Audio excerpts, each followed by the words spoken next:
આજે આપણી સાથે છે મકરંદ. એમણે ખાસ કીધું છે કે મકરંદ જ કહેવાનું છે, આપણે મકરંદ કહીએ છીએ. તમારી જે હિન્દી ફિલ્મોની કરિયર છે એમાં તમે સંજીવ કુમાર, જેકી શ્રોફ, માધુરી દીક્ષિત, મનીષા કોઈરાલા આ બધા સાથે કામ કર્યું, ડિમ્પલ કાપડિયા, સ્મિતા પાટીલ. એ ઓલ્ડ સ્કૂલ ઓફ સિનેમા હતી, before internet, before mobile phones વાળી ઘટના. આપણે 80ના દાયકાની વાત કરી રહ્યા છીએ. ત્યારે ઓલરેડી હું ગુજરાતી ફિલ્મોનો એક સુપરસ્ટાર ચાઇલ્ડ એક્ટર હતો. બાળ કલાકારોનું કેવું હોય છે, આ એક બહુ અનફોર્ચ્યુનેટ ઘટના છે. જ્યારે મારું ઇન્ટ્રોડક્શન અપાતું બીજા मेजर स्टार्स ने कि भाई ये बच्चे ने ऑलरेडी बहुत फिल्में की हुई हैं. પણ મજાની વાત એ છે કે in Ganga Jamuna Saraswati I got the opportunity to work with Amrish Puri. હવે આમાં એવું છે કે એક પછી એક જે નીકળતું જાય છે એટલે બધાનું મન થાય કે આના વિશે કંઈક કહો, આના વિશે કંઈક. નમસ્તે મિત્રો, હું છું સિદ્ધાર્થ છાયા.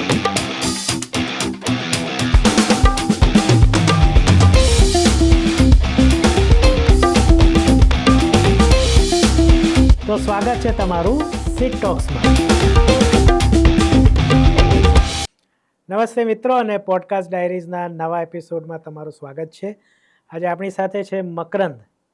એમણે ખાસ કીધું છે કે મકરંદ જ કહેવાનું છે, આપણે મકરંદ કહીએ છીએ.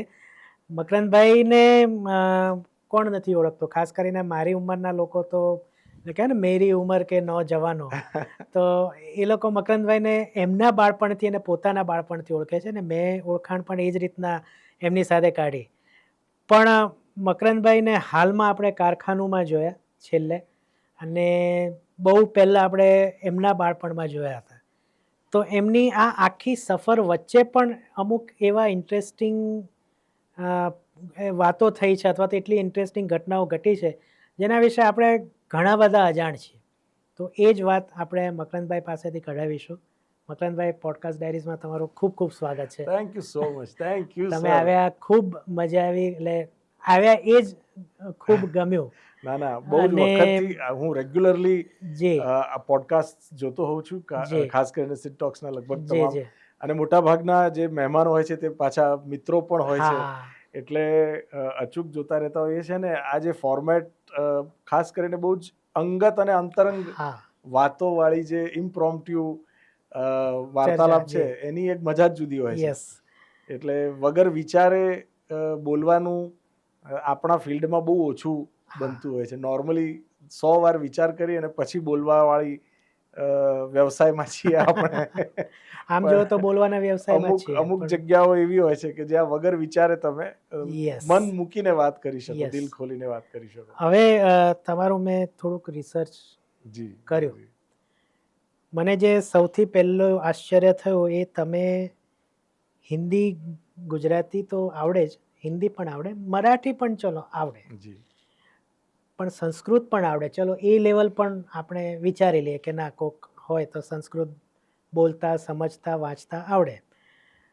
પણ તમને ઇંગ્લિશ સાથે ભાષા ઇન્ડોનેશિયા પણ આવડે છે. તો આની પાછળનો શું સસ્પેન્સ છે? એકચ્યુઅલી એ આમ ધારો કે ઊંધી ટાઈમલાઈન પ્રમાણે જઈએ ને જો મારી કરિયરમાં, તો આ એકદમ તાજી ઘટના છે. અને મારી ભર યુવાનીના, એટલે કે જેને આમ કહીએ કે મધ્યાહન, બપોરના 2 વાગ્યા વાળી જે ઘટના હોય માણસના જીવનની, એનો અડધો દાયકો, લગભગ પૂરા 5 વર્ષ મેં ઇન્ડોનેશિયામાં વિતાવ્યા. I was out of India. હમણાં કોરોના પછી હું પરત ઇન્ડિયા ફર્યો. પણ 2015 એન્ડથી લઈને 2021 સુધી I was out of India. ઇન્ડોનેશિયામાં, જકાર્તામાં એમ્બસી ઓફ ઇન્ડિયા, ભારતીય રાજદૂતાવાસના સાંસ્કૃતિક કૂટનીતિજ્ઞ, બહુ જ શુદ્ધ ભાષામાં, રાજનીતિજ્ઞ ના, ડિપ્લોમેટ, એટલે આમ તો કૂટનીતિજ્ઞ, એટલે કલ્ચરલ ડિપ્લોમેટ તરીકે, ઇન્ડિયન ફોરેન સર્વિસ ઓફિસર તરીકે, ને આમ જોવા જઈએ તો પોલિટિકલી અપોઇન્ટેડ એકમાત્ર અને પહેલવેલો અને સૌથી યુવાન ગુજરાતમાંથી. યુવાન કે પછી બાળક જ કહીએ? આમ તો IFS જે પ્રકારની ઘટના છે એમાં જેટલા વધુ અનુભવી એટલા તમારા ગુણ વધારે વધુ. એવું કહેવાય. પણ અનુભવની સાથે સાથે મારામાં એનર્જી અને અનુભવ બંનેનો સરખો સમન્વય થયો અને આપણે આગળ એના ઉપર વાત કરીશું. ચોક્કસ. એટલે એઝ અ ડિપ્લોમેટ હું ભારત સરકાર વતી ત્યાં ભારતના સાંસ્કૃતિક પ્રતિનિધિ તરીકે મેં મારી સેવાઓ બજાવી અને ભારતનું સાંસ્કૃતિક પ્રમોશન એટલે પ્રચાર અને પ્રસારની જવાબદારી સાઉથ ઇસ્ટ એશિયન કન્ટ્રીઝ જેમાં ઇન્ડોનેશિયા મોખરે છે ત્યાં હું પોસ્ટેડ હતો. એટલે આ ઇન્ડોનેશિયાની જે ભાષા છે જી એ તમે ત્યારે શીખ્યા કે ઓલરેડી પહેલા ના બસ એટલે ઇન્ડોનેશિયા જતા વખતે હા એઝ અ લેંગ્વેજ ટ્રેનિંગ, કારણ કે જે દેશમાં તમારું પોસ્ટિંગ થવાનું હોય એક્ઝેક્ટલી તે દેશની તમામ તે દેશની પણ સાંસ્કૃતિક રીત રિવાજ ભાષા એ જાણવું શીખવું જરૂરી બની જતું હોય છે as a part of the training also. એટલે એના ભાગરૂપે ભાષા ઇન્ડોનેશિયા એ તમે શીખ્યા. શીખવાનું, જો કે આમ તો બહુ જ સરળ હતું મારા માટે, કારણ કે લગભગ 45% જેટલું એમાં સંસ્કૃત અને મલયાલમ શબ્દો છે. બરાબર છે, પણ એની લિપિ અલગ હોય છે. લિપિ એ લોકો એવું કર્યું કે આપણી આસપાસ જ 1945માં એ લોકો આઝાદ થયા, ઇન્ડોનેશિયા 47માં આપણે થયા, પણ આઝાદ થયા પછી એમણે બે બહુ જ સીમા ચિહ્ન રૂપ અને રિવોલ્યુશનરી કહેવાય એવા નિર્ણયો લીધા તરત જ ઇમિડિયેટલી આફ્ટર ઇન્ડિપેન્ડન્સ. અને એ હતા કે પહેલો નિર્ણય એમણે એમ લીધો કે સમગ્ર રાષ્ટ્રમાં આપણા જેટલો જ વૈવિધ્યસભર દેશ છે, રાઈટ, બહુ જ ડાયવર્સ કલ્ચર્સ વાળો દેશ છે. એટલે હું જ્યાં સુધી સમજુ છું કે અનેક ટાપુઓમાં વિસ્તરેલો 17,000 ટાપુઓનો દુનિયાનો સૌથી મોટો દ્વીપ સમૂહ છે, જેમાંથી 14,000 જેટલા ટાપુઓમાં માનવ વસ્તી છે અંદાજિત. અને લગભગ દરેક એમના જે 33-35 જે રાજ્યો છે, પ્રોવિન્સીસ, એ દરેકની પોતાની ભાષા, પોતાની અલગ રીતભાત, રહેણી કરણી બધું છે. કારણ કે સ્ટ્રેચ જોવા જઈએ તો આમ પાપુઆથી શરૂ કરીને આપણે આ બાજુ અંદમાન નિકોબાર લક્ષદ્વીપ ને એકદમ અડીને આવેલો એટલો મોટો ઇન્ડોનેશિયાનો સ્ટ્રેચ છે. પણ ઇમિડિયેટલી આફ્ટર ઇન્ડિપેન્ડન્સ એ લોકોએ સાતું રાષ્ટ્ર સાતું ભાષા એ એક નિયમ બનાવ્યો, એક દેશ એક ભાષા. જે સારા કે ખોટા કારણોસર આપણે અત્યારે પોલિટિકલ પોડકાસ્ટ નથી, પણ આપણે ચૂકી ગયા. બરાબર. અને ભાષાના આધારે પછી જે રાજ્યોના વિભાજન થયા, એના જે કંઈ પણ ગુણ સારા નરસા એ સમય ઇતિહાસ જોયું છે અને જોશે આગળ જતા. એટલે ઇન્ડોનેશિયાની લિપિ એ લોકોએ રોમન રાખી છે, એટલે ઇંગ્લિશ ABCDEFGH જ છે, પણ ત્યાં એ લોકો જે રીતે બોલે છે એ જ રીતે લખે છે. એટલે જે અત્યારે અમેરિકન ઇંગ્લિશનો ટ્રેન્ડ શરૂ થયો છે એવો જ ટ્રેન્ડ એ સાથે લોકોએ કે કલર તો KOLOR, સિમ્પલ, એમાં સી ના આવે. બરાબર. જે અંગ્રેજી પ્યોર બ્રિટિશ ઇંગ્લિશની તકલીફ છે એમાંથી એ લોકો બહાર નીકળી ગયા અને એની બોલચાલ પોતાની રાખી છે. એટલે એક રીતે બહુ સરળ ભાષા બની ગઈ જે આખા દેશમાં.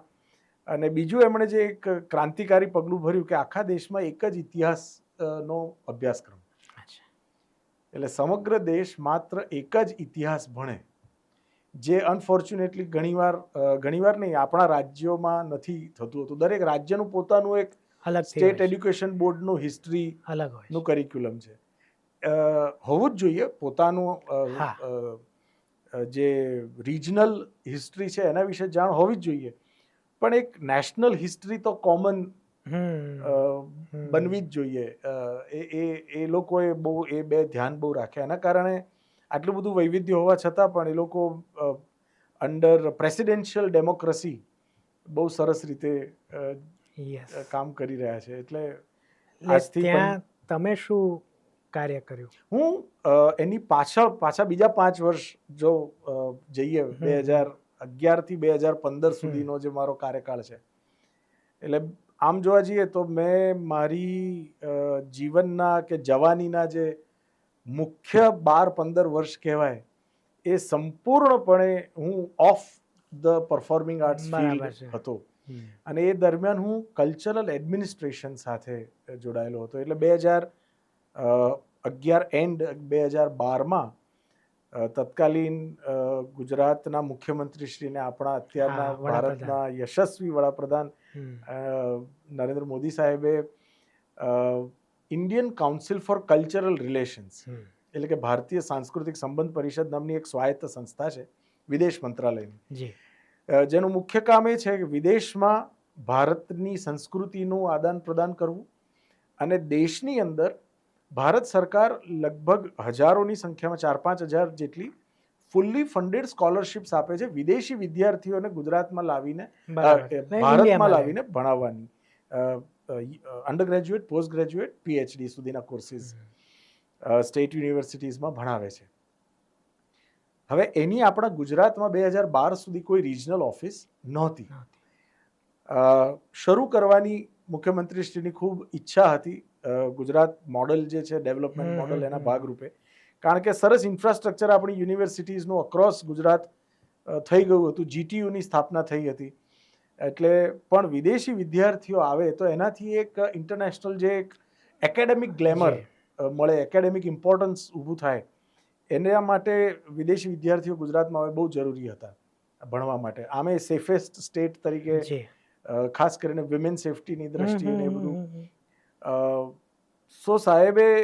મોદી સાહેબે એક સપનું સાકાર કરવાનો સંકલ્પ કર્યો કે ICCRની પહેલી ગુજરાતની રિજનલ ઓફિસ આપણે અહીંયા ખોલવી. ઇન્ફ્રાસ્ટ્રક્ચર બધું દિલ્હીથી આવ્યું, પણ એમણે એક શરત એવી મૂકી કેન્દ્ર સરકાર સામે, 2012ની વાત છે, કે રિજનલ ઓફિસર અમે ગુજરાતમાંથી રેકમેન્ડ કરીએ. બરાબર. જેને ગુજરાત ઓળખતું હોય અને જે ગુજરાતને ઓળખતું હોય એવું કોઈ.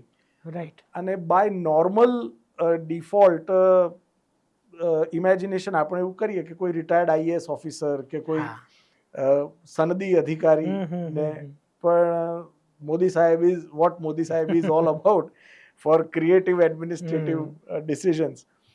એટલે એક દિવસ, અને હું ત્યારે ઓલમોસ્ટ 4-5 વર્ષથી એટલે 2008થી બહુ જ સક્રિયપણે ગુજરાત સરકારની સાથે one as a freelance professional vibrant ગુજરાતની જે આપણી સાંસ્કૃતિક કાર્યક્રમોનું એક આખી હારમાળા હતી દર અલગ અલગ જિલ્લાઓમાં જઈને, એના શો ડિરેક્ટર તરીકે હું ખૂબ સક્રિય હતો.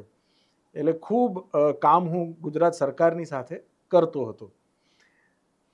મને ખબર નહીં કે I was being followed and studied so ઇન્ટેન્સલી.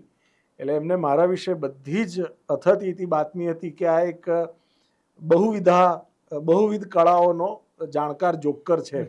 પેલી પત્તાની કેટમાં જેમ જોકર હોય કે જે બધે ચાલે, એવી રીતે બધી થોડી કળાઓ નું મેં મર્યાદિત જ્ઞાન તો લીધેલું જ હતું. સંગીત, નૃત્ય, નાટ્ય, સિનેમા, રેડિયો, મલ્ટીમીડિયા, અને દેટ ઇઝ બાય ડિફોલ્ટ.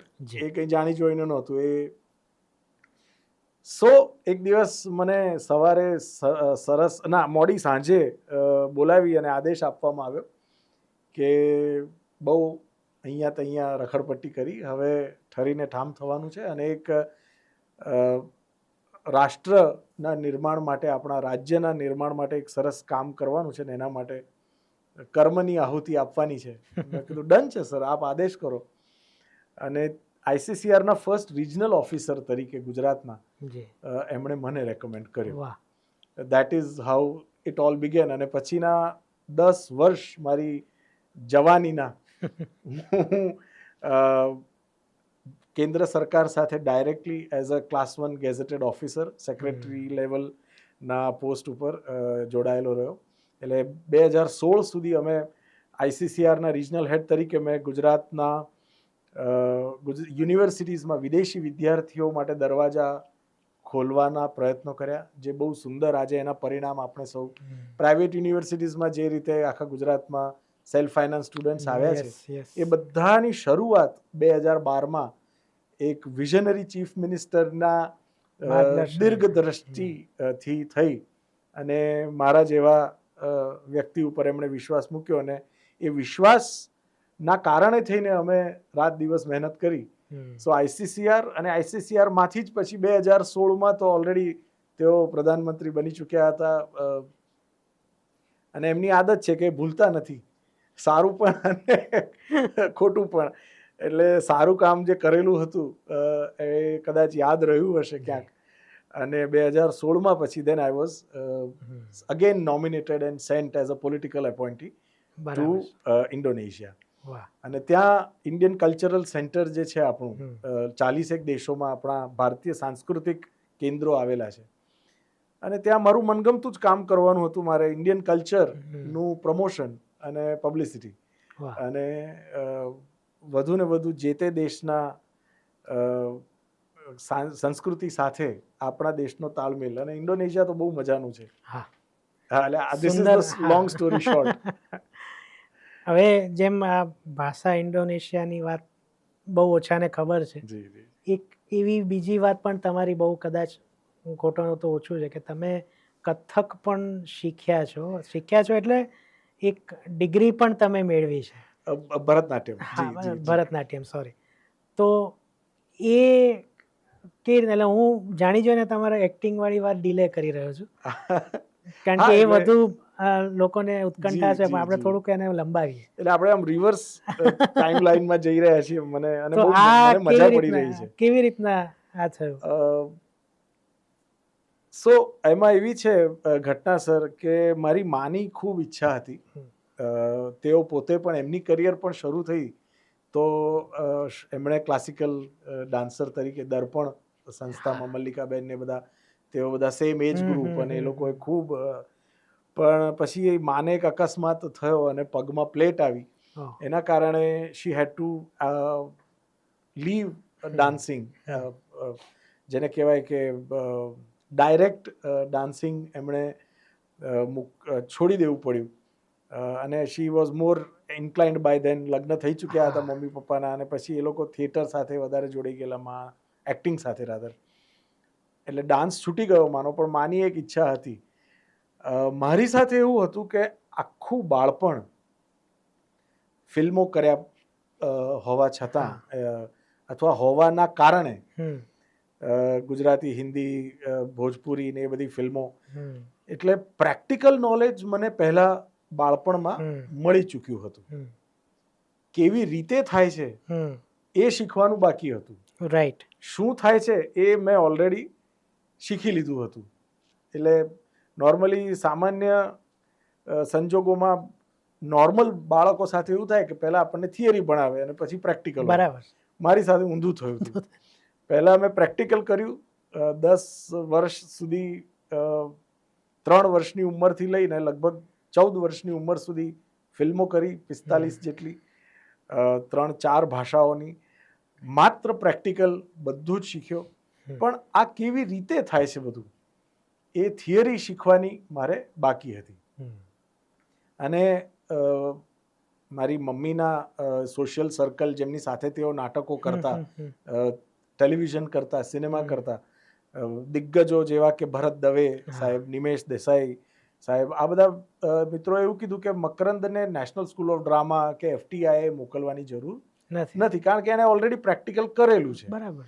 હવે મને એમણે, મારી માએ વળોટ્યો આ દિગ્ગજોની સાથે થિયેટર માં, એટલે ખૂબ એક્સપેરિમેન્ટલ થિયેટર, સંસ્કૃત થિયેટર.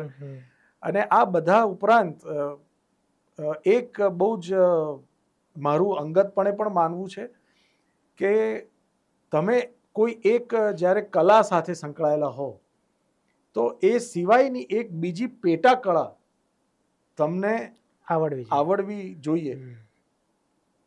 એનાથી સૌથી મોટો ફાયદો એ થાય છે કે તમારી જે મેઇન આર્ટ સ્ટ્રીમ છે, જેને તમે ડેડિકેટેડ છો, એને એન્હાન્સ કરે છે. તમારું એક એસ્થેટિક વેલ્યુ ખૂબ વધે છે.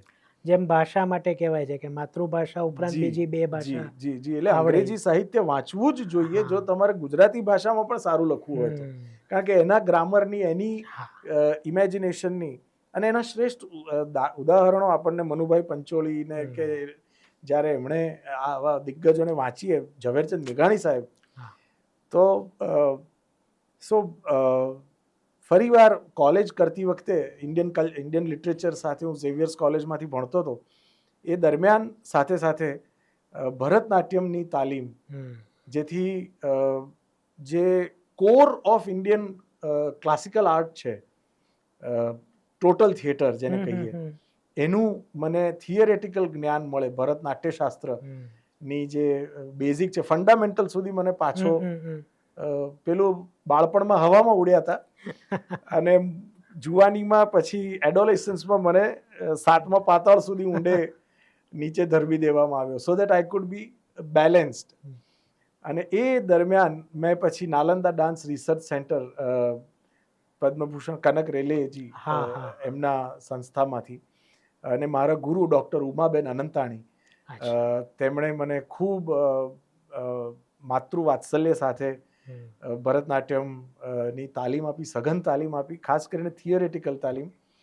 અને મારું જે સેકન્ડ માસ્ટર ડિગ્રી થઈ તે બોમ્બે યુનિવર્સિટી એફિલિએટેડ નાલંદામાંથી ભરતનાટ્યમમાં થઈ. સો આઈ એમ અ ટ્રેન્ડ ક્લાસિકલ ડાન્સર. ડાન્સ એટલા માટે so that it could enhance my acting skills. મને પહેલા થોડુંક ડર હતો કે હું કદાચ સ્ત્રૈણ બની જઈશ, કે નોર્મલી એવું થતું હોય છે મેલ ક્લાસિકલ ડાન્સર્સની સાથે. તો પછી મારી માએ મને બિરજુ મહારાજ બતાવ્યા અને મને કમલ હસન બતાવ્યા. સો Kamal Hasan became a major influence and inspiration for me, કે આમનામાં તો ક્યાંય કોઈ સ્ત્રૈણ હાવભાવ કે હલનચલન નથી. સો પછી મને કોન્ફિડન્સ આવ્યો અને then I was into it full time. અને 1999માં મારું આરંગેટ્રલ એટલે કે પ્રથમ રંગમંચ પ્રવેશ થયો ભરતનાટ્યમમાં. વાહ. તો હવે આપણે મુખ્ય વાત ઉપર આવીએ. તમે સૌથી પહેલી એક્ટિંગ કરી એ વખતે તમે કેટલા વર્ષના હતા?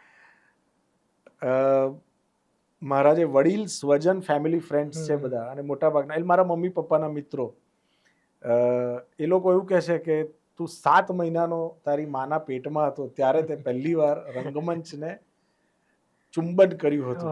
વાર્તા એવી છે, સત્ય ઘટના છે સર. પ્રેમાભાઈ હોલ નામનો હોલ આપણો ભદ્રકાળીના મંદિર પાસે, ત્યાં એક નાટક ચાલે, આપણું કંઈક કરો ને, જેમાં મારા મમ્મી પણ બહુ જ અગત્યની ભૂમિકા ભજવતા, પપ્પા પણ હતા. અને એમાં એક એવો સીન કે ટેબલ ઉપર ખુરશી મૂકી અને બલ્બ ઉતારવાનો મારી માએ. And my mother was 7 months pregnant then. હું એમના પેટમાં હતો અને તેઓ Shri the one and only Annapurna Shukla table પર ચડ્યા, ટેબલ પરથી ખુરશી પર ચડ્યા અને ખુરશી પર ચડીને બલ્બ ઉતારવા ગયા, ત્યાં ટેબલનો એક પાયો તૂટ્યો. એટલે ધડડમ કરતું બધું આવ્યું નીચે. That was live. And that was live. It was in front of 1000 people. અને પહેલા જે માં રંગમંચ પર જે થિયેટર ઉપર સેટ ઉપર પડ્યા, ત્યાં સ્ટેજ ઉપર, અને નાટક ચાલુ રાખ્યું છે. નાટક ચાલુ રાખ્યું, પડદો પડ્યો નહીં, અટકાવ્યું નહીં, કંઈ જ નહીં. એમને વાગ્યું હતું, મૂઢમાર વાગ્યો હતો ઢીંચણ પર, પણ તેમ છતાં તેમણે નાટક ચાલુ રાખ્યું. So that was first time when I kissed the stage even before I was Born. પણ 3.5 વર્ષની ઉંમર હશે મારી, અરાઉન્ડ 79 આસપાસ, મા વિના સુનો સંસાર નામની એક ફિલ્મ, અરુણા ઈરાની, કિરણ કુમાર સાહેબ, મેહુલ કુમાર ડિરેક્ટ કરે, અબ્બાસ મસ્તાન અસિસ્ટન્ટ ડિરેક્ટર્સ. એ વખતે એ લોકો મેહુલ કુમાર બન્યા નહોતા કે અબ્બાસ મસ્તાન બન્યા નહોતા. હજી અહીંયા ગુજરાતમાં એમનો લોટ બંધાઈ રહ્યો હતો, ક્રિએટિવ લોટ જેને આપણે કહીએ. અને મમ્મી પપ્પા પણ ખૂબ સક્રિય હતા. આજ એ આપણો ગુજરાતી સિનેમાનો જે સેકન્ડ એક ઉપેન્દ્ર ત્રિવેદી સાહેબનો અને બ્લેક એન્ડ વ્હાઇટ એરા, અરવિંદ પંડ્યા સાહેબ ને એ બધાનો, પછી જે 70s અને 80s નો ગોલ્ડન એરા આવ્યો, એ દરમિયાન મમ્મી ખૂબ સક્રિય હતા, પપ્પા ખૂબ સક્રિય હતા. એટલે હું એકનો એક સંતાન હોવાના નાતે એમની સાથે જતો, જ્યાં જઉં ત્યાં એ મને જોડે લઈને જાય. અને મા વિના સુનો સંસારમાં હું એમ ત્યાં સેટ ઉપર હાજર હતો. એક બાળ કલાકારને એ લોકોએ ઓલરેડી તેડાવેલો બોમ્બેથી, પણ અમુક કારણોસર હી કુડ નોટ ડિલિવર. અને અરુણાબેનની નજર મારા ઉપર પડી અને એમણે માને કીધું કે મકલાને ટ્રાય કરીએ. એટલે માએ હાથ ઉપર કરી દીધા અને એમ કીધું કે તમે જ અરુણાબેન જાતે એને પૂછી લો. અને બસ ત્યારથી શરૂ થઈ. અને ફર્સ્ટ ફિલ્મમાં જ મા વિના સુનો સંસારમાં ગુજરાત રાજ્યનો શ્રેષ્ઠ બાળ કલાકારનો પુરસ્કાર મળ્યો. અને ત્યાર પછી 7-8 વર્ષ લગભગ 25 જેટલી ગુજરાતી ફિલ્મોની વાહ. વણથંભી વણઝાર, જે તે સમયની ગોલ્ડન જ્યુબિલી હિટ્સ બધી, રામ રાખે તેને કોણ ચાખે, પૂજાના ફૂલ, વેરની આગ, જમના બની જગદંબા, અને જે ટિપિકલ મસાલા, જે Aruna Irani was like female Amitabh Bachchan of angry ડાકુઓની મૂવી હોય ને. બધી ખૂબ અને એ ટ્રેનિંગ ગ્રાઉન્ડ બહુ સરસ મારા માટે બન્યું. સો that is how it started Gujarati cinema. ઘણા ઓછા લોકોને કદાચ ખબર હશે, પણ જે દૂરદર્શનના સમયના છે એમને કદાચ ખ્યાલ હશે કે આ મા વિનાનો સુનો સંસારની હિન્દી રીમેક, જી, ગુજરાતી મૂવીની હિન્દી રીમેક થઈ હતી. જી, એમાં તમે હતા, હા, અન્નપૂર્ણાબેન હતા, પણ જે અરુણા ઈરાનીનો રોલ હતો એ શબાના આઝમીએ કર્યો હતો, અને કિરણ કુમારનો નવીન નિશ્ચલે. તો એ તમારે તો જે હતું એ હિન્દીમાં જ બોલવાનું હતું. હા, એટલે એમાં પણ હું તમને કહું, એ થોડા તોફાની ને એવા છોકરા, એટલે ગુસ્સાવાળા કે. હા, બરાબર ને? હું અને માસ્ટર બિટ્ટુ, અમે બે જણા કાકા અહીંયા ભત્રીજા. ગુજરાતીમાં એમાં પણ માસ્ટર બિટ્ટુ હતા. ઓકે. એટલે એક બહુ રસપ્રદ સ્ટોરી છે, how relationships matter in industry. Film industry વિશે નોર્મલી એક એવી ભ્રમણા છે કે બહુ ક્રૂર છે, કે રૂથલેસ છે, પણ એવું છે નહીં. ફિલ્મ ઇન્ડસ્ટ્રી બહુ જ અંગત અને અંતરંગ ઇક્વેશન્સ અને રિલેશનશિપ ઉપર મદાર રાખતી ઇન્ડસ્ટ્રી છે, એકબીજાની સાથે. એટલે આપણે આજની ભાષામાં જેમ કહીએ છીએ ને કે સિન્ડિકેટ છે, કે ગ્રુપિઝમ છે, પણ એવું હોતું નથી. મને તમારી સાથે ફાવતું હોય તો તમે પહેલા રેકમેન્ડ કરો, કારણ કે બહુ જ ક્રિએટિવલી એગ્રેસિવ ઇન્ડસ્ટ્રીમાં આપણે છીએ. ફિલ્મ ઇન્ડસ્ટ્રીની વાત કરીએ ખાસ કરીને તો ક્રિએટિવ ઇન્ડસ્ટ્રી, કે જ્યાં સંવેદનાઓ, લાગણીઓનું ગ્રાફ ખૂબ ઉપર નીચે થતો રહેતો હોય છે. ત્યારે આપણને સમજી શકે એવા વ્યક્તિઓની આસપાસ આપણે હોઈએ તો વધારે સારું રહે. So that's how Salim Javed's work, or જે ટીમ્સ છે બધા, દરેકની પોતપોતાની એક કમ્ફર્ટ લેવલ વાળા વ્યક્તિઓની ટીમ છે. તમે તો એ વાત કરો છો, અમુક જે સ્પેસિફિક ડાયરેક્ટર્સ હોય ને, જેમ કે સુભાષ ઘાઈ છે, તો કે રોહિત શેટ્ટી છે, ઇવન નાના નાના રોલમાં જે હોય ને, અમુક લોકો તો હોય જ. હા, એબ્સોલ્યુટલી. કારણ કે they are comfortable with each other. Priyadarshan જો. એટલે હા, આપણે આગળ વધારે. એટલે હિન્દીમાં કે મા Vina Suno Sansar was a super hit Gujarati થિયેટર્સમાં. અને મા વિના સુનો સંસાર ને જ હિન્દીમાં અરુણાબેને પોતે પ્રોડ્યુસ કરી. અચ્છા, એમના પોતે આવ્યા નહીં એમાં. હા, પણ શી ડીડ નોટ એ બહુ મોટી વાત છે, એક્ટિંગ ઇન ધેટ ફિલ્મ. અને તેમના બહુ સારા અંગત ફેમિલી ફ્રેન્ડ મિત્ર શબાના આઝમી અને નવીન નિશ્ચલને લઈને એમણે આ ફિલ્મ બનાવવાનું નક્કી કર્યું. અગેન મેહુલ કુમાર સાહેબ વોઝ ધ ડિરેક્ટર. પણ બે બાળ કલાકાર પાત્રો જે હતા એ અમે એના એ જ રહ્યા. અને મને તમારા મમ્મી પણ, માં પણ ખરા, પણ માં જુદા પાત્રમાં. હા, એ જુદું હતું. જી, યસ. સો મજાની વાત એ થઈ કે ત્યારથી મા વિના સુનો સંસાર બીકેમ માય ફર્સ્ટ ગુજરાતી, અને અનોખા બંધન became my first Hindi film. અને ત્યાર પછીના 6-7 વર્ષ એક પંચવર્ષીય યોજના મારા જીવનની એવી ચાલી, જે 10મા ધોરણ સુધી ચાલી, વિચ વોઝ ગુજરાતમાં રહીને બોમ્બેમાં જઈ અને હિન્દી ફિલ્મો કરવી. સો એ મારા માટે અંગતપણે એક ગુજરાતી તરીકે, ગુજરાતના ગુજરાતી તરીકે બહુ જ ગર્વ લેવા જેવી બાબત છે. કે ઘણીવાર બધા મજાકમાં કહે, એટલે મને ખુશ કરવા માટે, કે મુંબઈમાં એમ કે બાળ કલાકાર નહીં મળતા હોય, પણ કેમ તને આટલી ફિલ્મો, મેં 20 જેટલી હિન્દી ફિલ્મો કરી એઝ અ ચાઇલ્ડ એક્ટર, જેમાં નેશનલ એવોર્ડ વિનિંગ કાશ ને બધું, પણ ગુજરાતથી મને બોલાવતા. એટલે ઘણીવાર એ વખતે પ્રાઇવેટ એરલાઇન્સ હતી નહીં, ખાલી ઇન્ડિયન એરલાઇન્સ અને એર ઇન્ડિયા બે જ હતી. સો એવું થતું કે સવારે હું ફ્લાઇટમાં જાઉં એકલો, શૂટિંગ કરું, સાંજે પાછું આવું. So that is how I have lived. એટલે મારે એક પ્રશ્ન આમાંથી એ પૂછવાનો હતો, જેનો જવાબ તમે કદાચ આપી દીધો, કે શરૂઆતમાં તમે કીધું કે મમ્મી પપ્પા જ્યાં જાય ત્યાં હું ભેગો જતો. તો તમે જ્યારે આટલા બિઝી થવા માંડ્યા, તો તમે એકલા જ જતા કે મમ્મી કે પપ્પા કે બંને ભેગા આવતા? ના, એમાં એવું છે કે હું લગભગ મારી હિન્દી ફિલ્મોની કરિયર શરૂ થઈ એ આસપાસ જ, I was around 8 or 9 years old, 9 વર્ષનો હતો. અને મારા પિતાજી જેઓ પોતે આમ તો સ્પોર્ટ્સમેન પણ ખરા અને બહુ જ જાણીતા એક્ટર, હા. દિગ્દર્શક, એક્ટર ડિરેક્ટર, તેમણે સંન્યાસ લીધો. હમ. અને so he left me and my mom. અને તેઓ પછી એક લાંબો સમય હિમાલય, એટલે હજી પણ સંન્યાસી તરીકે જ અચ્છા. સ્વામી સમયાનંદ ગિરી એ હવે એમનું અચ્છા. નામ, પૂર્વાશ્રમે હર્ષદ શુક્લ પછી થયા સ્વામી સમયાનંદ ગિરી, અને એમણે સદંતર બધું જ ત્યજી દીધું ઓન વન અચ્છા. Fine day. વાહ. એના કારણે જે થોડાક ફેમિલી ક્રાઇસિસ ઊભી થાય, હમ. સિંગલ પેરેન્ટલ ચાઇલ્ડ થઈ ગયો હું, અને મમ્મી પપ્પાનું ભલે કોઈ લીગલ સેપરેશન કે એવું કંઈ નથી થયું. નથી થયું, પણ માના માથે બાપ બનવાની જવાબદારી આવી, Exactly. એટલે માએ ડબલ રોલ કરવાનો વારો આવ્યો. એટલે એમણે એક જાણીતી સ્કૂલમાં, મારી જ સ્કૂલમાં જ્યાં હું ભણતો હા. હતો, ત્યાં શિક્ષિકા તરીકે જોબ લીધી, so that my career food B secured, અને ઘરને પણ એક સ્ત્રીએ પુરુષ બની અને Yes. નિભાવવાનો જ્યારે આવે છે વારો, જવાબદારી, તો એ માએ કરવી પડી. એ વખતે મારી વહારે ધાયા, જેને કહીએ આપણે, મારા મામા, જેઓ પોતે પણ ખૂબ ટેલેન્ટેડ ફેશન ફોટોગ્રાફર પોતાના સમયના, અને ખૂબ જાણીતા સ્ટીલ ફોટોગ્રાફર અશોક જાની. હા.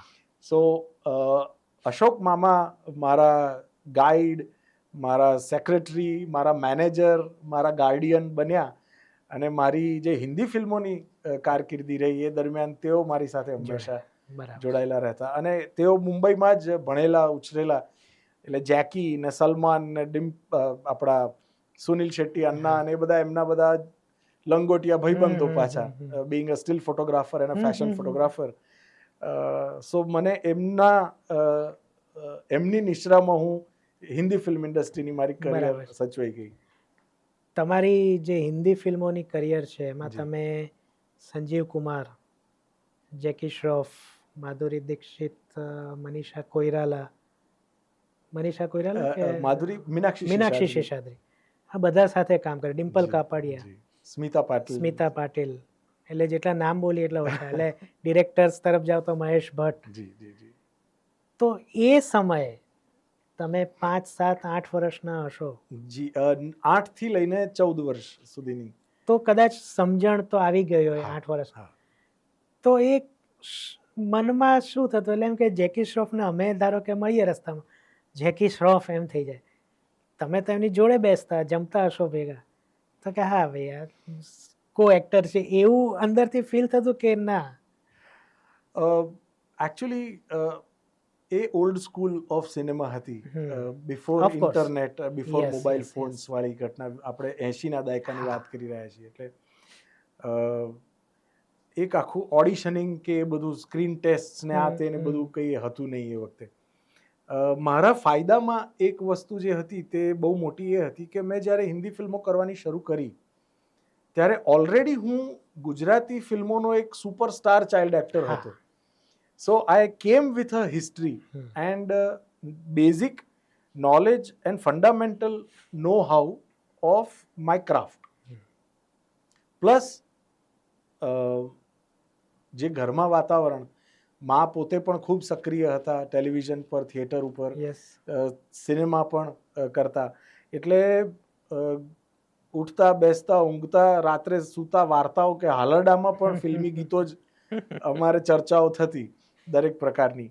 ઘરમાં એ જ વાતાવરણ હતું, અને ગુજરાતી ફિલ્મો 25 જેટલી કરેલી હોવાના કારણે, અને બધા દિગ્ગજ ગુજરાતીમાં પણ, પ્રિયા તેંડુલકરજી, અરુણ ભટ્ટ સાહેબ, આ બધા મહાન ગુજરાતી સિનેમાના, રીટા ભાદુરીજીને, તાલુકદાર બ્રધર્સ, એટલે એ લોકોની પાસે હું ઓલરેડી ઘડાઈ ચૂક્યો હતો. અને બાળ કલાકારોનું કેવું હોય છે, આ એક બહુ અનફોર્ચ્યુનેટ ઘટના છે, જેના લાભ બહુ છે, પણ બહુ આ સુખ, બાળ કલાકારનું સુખ ખરેખર સુખ બહારથી દેખાતું સુખ હોય છે, એવું હું બહુ જ સ્પષ્ટપણે કહેતો હોઉં એના છું. વિશે એક સ્પેસિફિક સવાલ પણ આપણે છેલ્લે કરવાના છે. એટલે હિન્દી ફિલ્મો કરતી વખતે ઓલરેડી જ્યારે મારું ઇન્ટ્રોડક્શન અપાતું બીજા मेजर स्टार्स ने कि भाई ये बच्चे ने ऑलरेडी बहुत फिल्में की हुई हैं, ये 2 टाइम का स्टेट अवार्ड विनर एक्टर है, इसने ये फिल्में कर रखी है और अरुणा ईरानी की खोज है ये. सो और इसके पेरेंट्स भी यही करते हैं, तो એના કારણે એક સન્માનજનક. બીજું એ હતું કે 2 પ્રકારના બાળ કલાકારો આપણે ત્યાં હોય છે. એક પોતાના ભોળપણ માસૂમ ચહેરાના કારણે અને એમણે કંઈક કરવાનું ન હોય, એમને એમની માસૂમિયતને કચકડે કંડારવાની હોય એટલા માટે થઈને એમનું કાસ્ટિંગ કરવામાં આવે. જેમ કે ફોર એક્ઝામ્પલ માસૂમ લઈએ તો જુગલ હંસરાજની જે ઇનોસન્સ છે, જુગલ હંસરાજના ભાગે બહુ અભિનય આવતો નથી માસૂમમાં, પણ પછી 4 વર્ષ પછી જ્યારે કાશ બને છે એ જ પ્રકારની એક હસબન્ડ વાઇફ સન વાળી બેકડ્રોપ સ્ટોરી સાથે મહેશ ભટ્ટ બનાવે છે જ્યારે, તો એમાં તો મને કેન્સર થાય છે અને મારે મરી જવાનું છે અને મા બાપના ઝઘડા વચ્ચે ઉછળતું બાળક. સંજીવ કુમાર અને સ્મિતા પાટીલ સાથે જ્યારે હું રાહી કરી રહ્યો હતો તો એક અનાથ બાળક જેને હોસ્પિટલમાં એની માં ત્યજી દે છે અને પછી કેવી રીતે સંજીવ કુમાર ની હોસ્પિટલમાં એ ઉછરે છે એક અનાથ બાળકની જેમ. પરિવારમાં મિથુન ચક્રવર્તી એક રસ્તે પરથી મને લઈ આવે છે. અમુક પ્રાણીઓનો પણ રોલ હતો, એક કૂતરું, એક વાંદરું, એક બેબી ગુડ્ડુ જાણીતી જે તે સમયની તે અને હું, અમને 4 અનાથોને મિથુન ચક્રવર્તી જે એક મદારી છે એ ઉછેરે છે અને શશીલાલ નાયર જેવા ડિરેક્ટર. આપણે ભાવનામાં અગેન શબાનાઝ આઝમી અને રોહિણી હતંગડી અને પ્રવીણ ભટ્ટ ડિરેક્ટ કરતા હોય જ્યારે, અને so I had a great career as a child actor કે જેમાં મારે વિભિન્ન અભિનય ક્ષમતા દાખવવાનો બહુ જ મોકો મળ્યો અને એવા જ રોલ પણ મને મળ્યા. તુફાનમાં મારા પિતા ફારૂક શેખની હત્યા કરી નાખવામાં આવે છે, મારા પિતા અને મારી માતા ઝરીના વાબનું, અને પછી તુફાન અમિતાભ બચ્ચન સાહેબ આવે અને હું અને અમિતાભ બચ્ચન ભેગા મળી અને ટિપિકલ મનમોહન દેસાઈ ફિલ્મ અને બદલો લઈએ અમે ગોગા કપૂરનો. એટલે એ એક બહુ મજાની વાત હતી. So I always got that same respect and credibility among these legends, અને એમની પાસેથી શીખવા એટલા માટે તેને બહુ જ મળ્યું. એવું નહીં કે પેલું તમને વહાલ કરે અને તમને રમાડે અને કે અચ્છા ક્યુટ બાળ કલાકાર વાળી ઘટના નહોતી આ. It was a very challenging career as a child. તો આ બધામાંથી અમિતાભ બચ્ચન છે, સંજીવ કુમાર છે ને જેકી દાદા છે, એમના કોઈ અનુભવ તમને યાદ છે શૂટિંગ દરમિયાન? વન બાય વન લઈએ. તુફાનમાં મારો ફર્સ્ટ સીન હતો. હું પહેલા તો મનમોહન દેસાઈ, કારણ કે અમે બહુ સાંભળ્યું જી જી જી જી, અને આજની તારીખમાં એવું કહે છે કે રોહિત શેટ્ટી ઇઝ ટુડેઝ મનમોહન દેસાઈ. આખી મનમોહન દેસાઈ અને શ્યામ બેનેગલ 2 સ્કૂલો બની છે મોડર્ન ઇન્ડિયન સિનેમામાં. એ પહેલા બિમલ રોય અને એ આખી ઘટના ગુરુદત્ત ને બધા, અને આ બાજુ ઋષિકેશ મુખર્જી હતા કે જે મેઇન સ્ટ્રીમ કરતા હતા, મહેમૂદ સાહેબ હતા જે પડોસન જેવી ફિલ્મો હતા, અને પછી ની જે જનરેશન આવી પ્રી સુભાષઘાઈ, એમાં આપણને મનમોહન દેસાઈ, પ્રકાશ મહેરા ને અને આ બાજુ બધા ગોવિંદ નિહલાની અને શ્યામ બેનેગલ ને 2 ફાંટા જે પડ્યા છે. એટલે મનમોહન દેસાઈ સાહેબ સાથે મને 2 ફિલ્મો કરવાનું સૌભાગ્ય પ્રાપ્ત થયું, ગંગા જમના સરસ્વતી અને તુફાન. એમાં અમિતાભના નાના, હા, એમાં બાળપણ અમિતાભ સાહેબનું. પણ મજાની વાત એ છે કે in Ganga Jamuna Saraswati I got the opportunity to work with Amrish Puri, જે મારા મામા બને છે. અને હવે આમાં એવું છે કે એક પછી એક જે નીકળતું જાય છે એટલે બધાનું મન થાય કે આના વિશે કંઈક કહો, આના વિશે કંઈક કહો. એટલે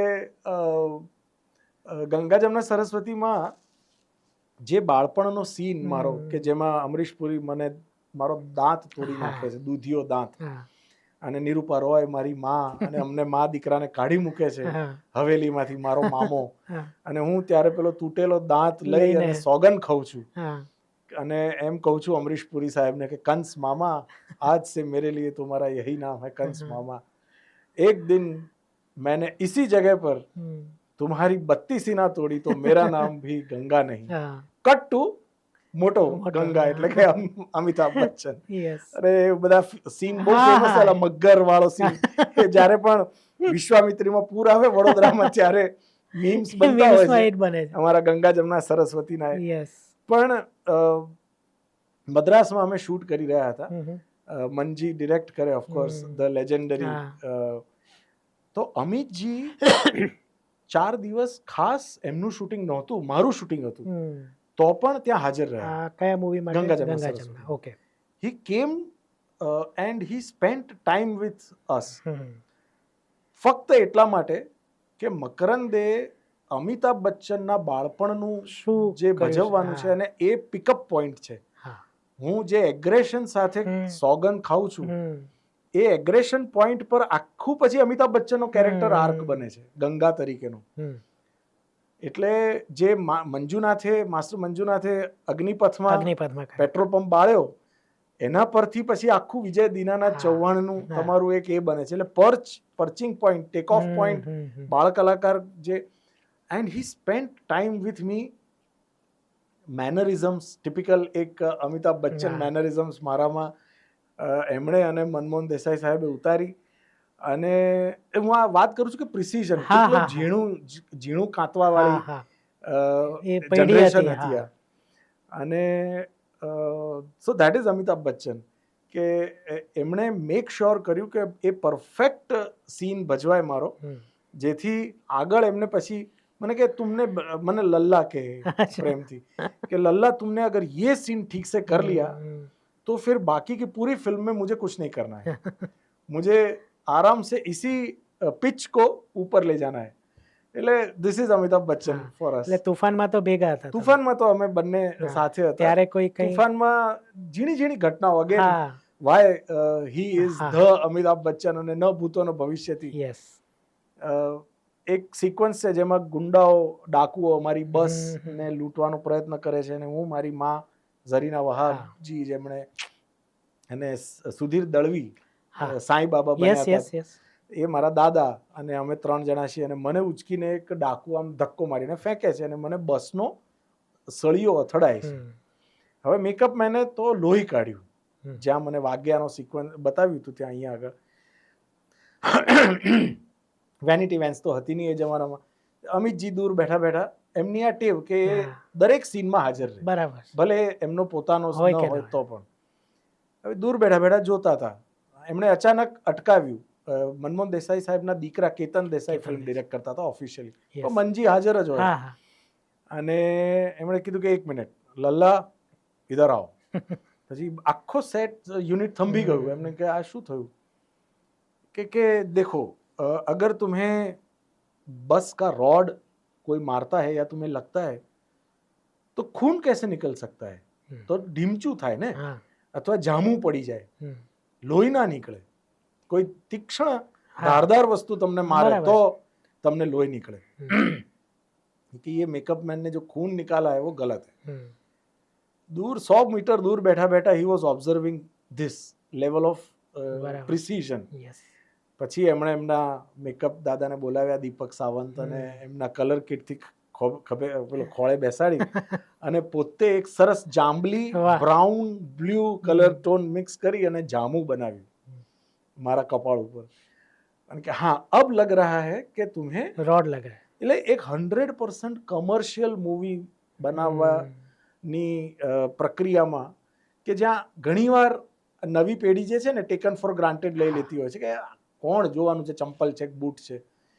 પણ ઇટ્સ નોટ અબાઉટ ધેટ. જેટલું ઝીણું તમે કાંતી શકો, અને જેટલા ઊંડા એ ઉતરી શકો. લોકોને વર્ક સેટિસ્ફેક્શન ત્યારે જ મળે હા હા હા, જ્યારે પ્રિસાઇઝ કામ થાય. પ્રિસાઇઝ કામ થાય છે. એટલે ત્યારે આપણને આગળ જતા, અને આ બધાનું જ્યારે તમે પેલું વાગોળ્યા કરો ને, રેટ્રોસ્પેક્ટિવમાં સતત વિચાર્યા કરો, જે મને મોકો મળ્યો. યસ.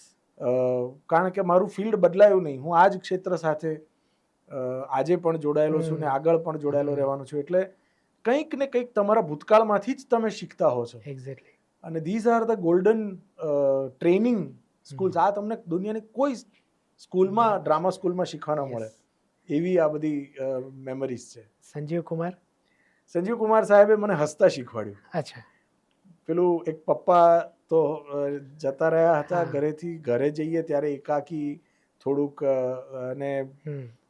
આમે બાળ કલાકારોની સાયકોલોજી થોડીક ડિસ્ટર્બ થઈ જતી હોય છે, કારણ કે એ લોકો સમય કરતાં વધારે મેચ્યોર થઈ જતા હોય છે. એટલે હું બહુ ઇન્ટ્રોવર્ટ હતો આમ, અધરવાઇઝ અંગત જીવનમાં બહુ જ ઇન્ટ્રોવર્ટ વ્યક્તિ હતો. પણ હરિભાઈ સાથે જ્યારે અમે લોકો રાહી કરી રહ્યા હતા ત્યારે આમ તો એ બહુ જ આળસુ અને લેઝી, એટલે ગુજરાતીમાં વાત કરતા એકદમ હશે. શુદ્ધ હા. ગુજરાતીમાં આપણી સાથે વાત કરે, બહુ જ લાડ કરે, વહાલ કરે. અને આમ જોવા જઈએ ને તો શબાના આઝમીજી, અરુણા ઈરાનીજી, રીટા ભાદુરીજી, સંજીવ કુમાર સાહેબ, જે લોકો બાયોલોજીકલી નિસંતાન, પણ એ લોકોનો મને એટલો બધો પ્રેમ મળ્યો છે, જાણે મારી માં વહાલ કરતી હોય એટલું જ શબાના આંટી વહાલ કરે, અને એટલું જ સ્મિતા આંટી કે અરુણા આંટી વહાલ કરે, અને સંજીવ કુમાર સાહેબ નો પ્રેમ અમને સેટ ઉપર મળતો. કારણ કે પાછી એ ફિલ્મ એમના બહુ જ પરમ મિત્ર શત્રુઘ્ન સિન્હાએ પ્રોડ્યુસ કરેલી, એટલે બધું ઘર જેવું થોડુંક. અને ખૂબ એમણે જો અમિતાભ બચ્ચન પાસેથી તમને ડિસિપ્લિન શીખવા મળે, તો સંજીવ કુમાર અને ગોવિંદા જેવા અદ્ભુત અભિનય ના કારીગરો પાસેથી તમને ઇમ્પ્રોવાઇઝેશન અને ઇમ્પ્રોમ્પ્ટ્યુ, એટલે સ્ટેઇંગ ઇન ધ મોમેન્ટ, એટલા બધા પ્રેઝન્ટ ટેન્સમાં વર્તમાન કાળમાં જીવતા વ્યક્તિઓ આ લોકો, કે વગર રિહર્સલે પણ વન ટેક ઓકે તમને, ભલે બપોરે 2 વાગે આવે, 10 વાગ્યાની શિફ્ટ હોય ને, પણ 2 થી 6 માં 3 દિવસનું કામ પતાવીને નીકળી જાય. કદાચ એટલે જ લેઝી રહેતા હશે. એટલે એ પોતાની ક્રિએટિવિટીને જે લોકો ઘણીવાર આપણે એમ કહીએ કે હેન્ડલ ન કરી શકે, ત્યારે એક કલાકાર તો થોડોક મેવરિક હોય, થોડો ઘેલો હોય, આપણે જે થોડી જે એ છે ને એને સદંતર તોડે છે Amitabh Bachchan school of training. અને સંજીવ કુમારમાં એના તમને સાક્ષાત ચમત્કારિક દર્શન થાય છે. અને જેકી દાદા? જેકી અંકલ સાથે બહુ વધુ પડતું ઘર જેવું હતું, કારણ કે આખો સેટ ગુજરાતીઓથી ભરેલો હતો. મહેશ ભટ્ટ ગુજરાતી, સિનેમેટોગ્રાફર પ્રવીણ ભટ્ટ ગુજરાતી, હું જેકી, ડિમ્પલ કાપડિયા, અને અમે બધા શુદ્ધ ગુજરાતીમાં જ વાત કરીએ. એમાં હેરાન થાય એકમાત્ર અનુપમ ખેર, કારણ કે એમને ગુજરાતી આવડે નહીં, અને અમે લોકો જઈને ગુજરાતીમાં જ વાત કરીએ. અને એ વખતે થોડા નવા પણ ખરા, હજી એસ્ટાબ્લિશ નહોતા. હા, સારાંશના લગભગ 5-6 વર્ષ તરત જ કાશ 87માં, 86માં અમે શૂટિંગ કરતા હતા કાશનું. એટલે એ જેકી અંકલ સાથે બહુ જ અંતરંગ, કામની કે અભિનયને લગતી નહીં, પણ અંગત પળોની બહુ જ બધી સ્મૃતિઓ છે. એમના લગ્ન જે દિવસે થવાના હતા, અને એ વખતે જૂના ઘેર રહેતા એમના, આટલી આપણા સ્ટુડિયો જેટલી 40માં એમનો રૂમ હતો, અને એ દિવસે સવારે મેં એમને ઉઠાડેલા કે ભાઈ ચલો લગ્ન કરવા જવાનું છે ને, આજે તમારા નવા ઘરનું વાસ્તુ પણ છે. અને સો that is the kind of relationship V share even today with. એમને થેપલા બહુ ભાવે, એટલે જ્યારે પણ હું શૂટિંગ માટે આવું, કે આજની તારીખે પણ હું જ્યારે પણ એમને મળવા જાઉં, એટલે એમની શરત એક જ હોય કે તું મુझे તભી મિલને આના જબ તું માँ કે હાથ કા થેપલા લેકર આए. એટલે મારી માના હાથના થેપલા મારે ડબ્બો લઈ અને એમને ખવડાવવા પડે, ત્યારે જે આત્માને શાંતિ મળે છે. તો જેકી દાદાનું તો કન્ફર્મ થઈ ગયું કે તમે આજે પણ એમના સંપર્કમાં છો. જી. તો બીજા કોઈ એ વખતના કલાકારો સાથે સંપર્કમાં ખરા? લગભગ દરેકની સાથે. અમિતજી સાથે? હા, બધાની સાથે. હમણાં જ 3-1 વર્ષ પહેલા મુલાકાત થઈ હતી, પણ એક કો એક્ટર તરીકે કે અભિનેતા તરીકે નહીં, as a diplomat of government of India તરીકે વધારે. કોક ને કોક ઇન્ટરનેશનલ ફિલ્મ ફેસ્ટિવલ હોય તો વચ્ચે અમે મિથુનદાને, હું રશિયા જ્યારે ગયો તો હું આર માધવન આપણા, તો વી વોન્ટેડ ટુ કોલ મિથુનદા, કારણ કે રાજ કપૂર બાદ જો સૌથી વધુ કોઈ ફેમસ એક્ટર હોય રશિયામાં તો મિથુન ચક્રવર્તી સાહેબ છે. મિથુનદા સાથે મેં 2 ફિલ્મો કરી છે, તૂફાન, આપણે ગુનાહોं का देवता અને પરિવાર.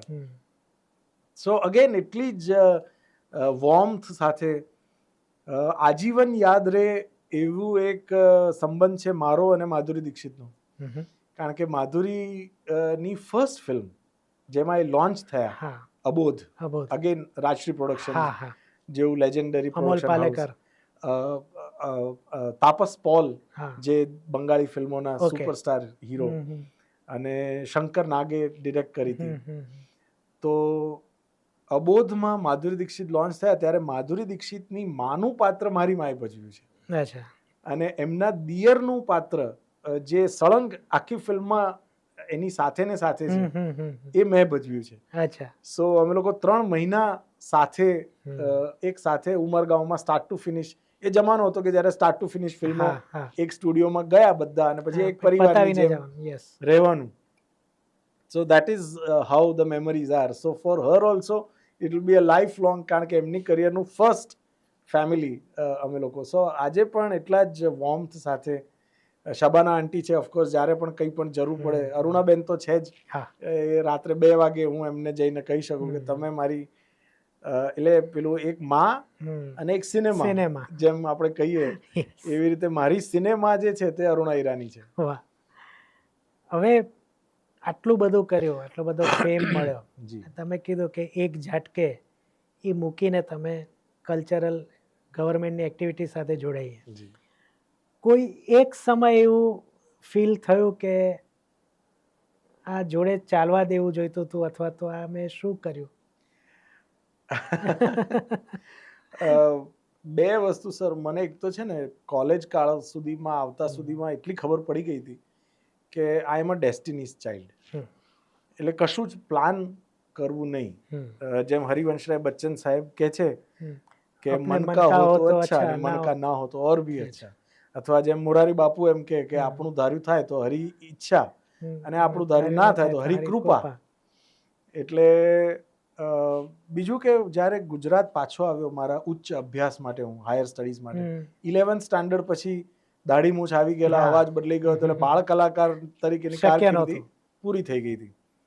પછી મારી માએ મારી અસલી ટ્રેનિંગ શરૂ કરી, જે સેલિબ્રિટી ચાઇલ્ડ એક્ટર તરીકેના જે નખ અને વાળ વધી ગયા હતા, કૌંસમાં કહીએ તો ઈગો, કે આપણે બાપુ, અને અહીંયા આઈ વોઝ જેન્યુઇનલી ટ્રીટેડ, કે દુકાનોના ઉદ્ઘાટન હોય કે મોટા મોટા સમારંભોમાં પેલા રિબિન કાપવાની ઘટના, મુખ્ય મહેમાન, આ તે છાપાઓમાં છપાય, કંઈકનું કંઈક દર મહિને તમે પાછી ઉંમર તો એટલી નહીં, બાયોલોજિકલ એજ તો 15 વર્ષની, 10મું 11મું ચાલે ભણવામાં.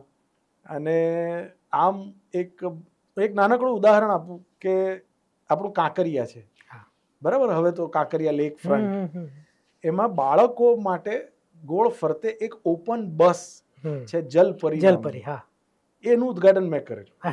અમદાવાદ મ્યુનિસિપલ કોર્પોરેશને મને મુખ્ય મહેમાન તરીકે રથયાત્રામાં, એટલે એક મગજમાં તો સ્વાભાવિક છે, માનવ સહજ વીઆઈપી થઈ ગયો હોય, આપણે કોણ, આપણે master Makarand.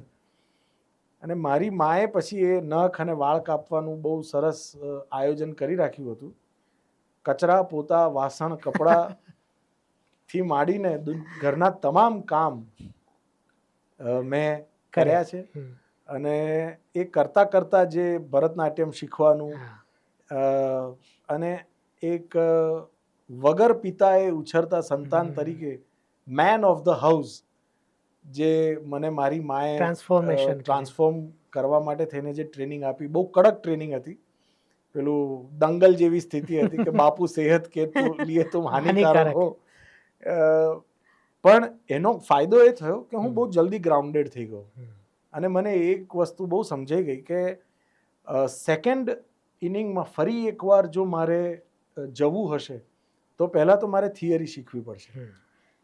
So that is why I went down inside the aesthetics and literature અને એથિક્સ ઓફ કલ્ચર. એટલે એન્ટરટેનમેન્ટમાંથી હું કલ્ચર તરફ પછી વળી ગયો, અને કલ્ચરમાંથી 2003-04 આસપાસ હું radio, television, theatre, dance, cinema, multimedia, આ બધું જ પ્રમાણસર માત્રામાં કરી ચૂકેલો એક પ્રોપર ગુજરાતી થાળી બની ગયો હતો.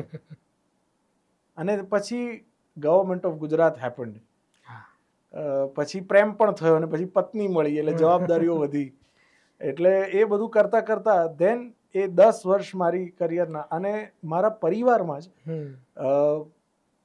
ફંડામેન્ટલી થોડીક રાષ્ટ્ર પ્રેમ, રાષ્ટ્ર ભાવના, રાષ્ટ્ર સર્વોપરી વાળી ગળથુથી ખરી. મારા નાના જેમને ત્યાં હું 10 વર્ષ રહ્યો અમારા પપ્પાના ગયા પછી, એમના બહુ જ મોટો પ્રભાવ મારા ઉપર રહ્યો. ડાહ્યાભાઈ જાની, બહુ મોટું નામ સામાજિક સમાજમાં અમદાવાદના, ગુજરાતના. તો એમનો એક ઉછેર પ્રોક્સી ફાધર તરીકેનો મારા ઉપર જે થયો પ્રભાવ રહ્યો, એના કારણે I was very socially responsible પહેલેથી, અને દેશ પ્રેમ, દેશ માટે કંઈક કરવું જોઈએ એવામાં આ ઓપોર્ચ્યુનિટીઝ મળતી ગઈ.